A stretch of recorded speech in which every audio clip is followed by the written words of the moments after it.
America has over 33% of all aircraft carriers on Earth.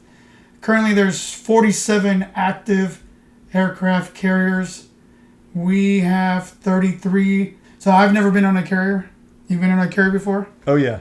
Yeah, there was one parked next to us, a Harry Truman, when we were in the shipyard. So, it's parked and it's towering over us, so you hear all their general announcements, sweep, whatever they call it when they had to do all hands sweeping the deck, or you get to see how their Liberty works. Like it looks like a jail lets out when they get out. It's just like some of the sailors that walk off there. You're like, whoa. Do they actually say the sweepers thing? Yeah. That's a real thing? Yeah, you can hear it because it's literally towering above you in the shipyard.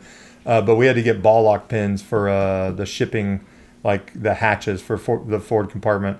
And we went over there and literally watched, like, talked to their chief. He came and escorted us in this like shop. I don't know, it was a huge space. Sailors sitting on couches and.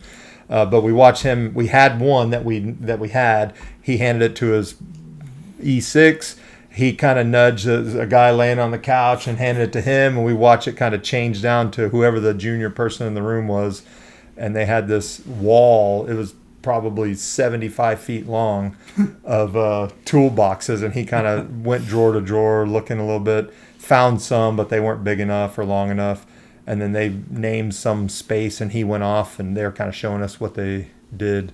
But they came back with like a shoebox full of them, just said, take as many as we want.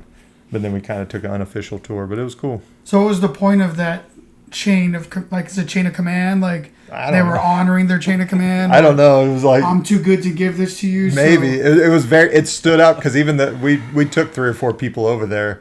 And we just kind of watched this like happen, and we're like, okay, that was weird because it went through like 5 people before they're like finally kicked the junior guy and like find some of these, which is it was just different than.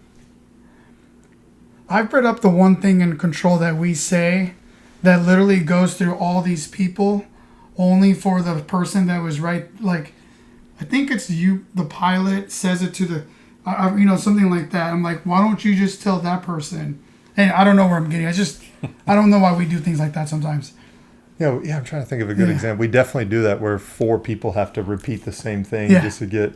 But the people that are they're standing next to each other, but it has to go to this person, who has to go to this person, and then it finally goes to this person. I'm like, why doesn't this person just tell that person? Show everybody. Like, oh no, because we all have to be informed. We can all hear the thing. Jeez. Oh, that's driving me nuts. Oh man, I'll remind you later when this is done. Yeah. All right, so I have been on the Yorktown. I didn't realize it was a CV-10. Mm-hmm. I just did a tour over there in Charleston. I had to chaperone some students, and it was a good time.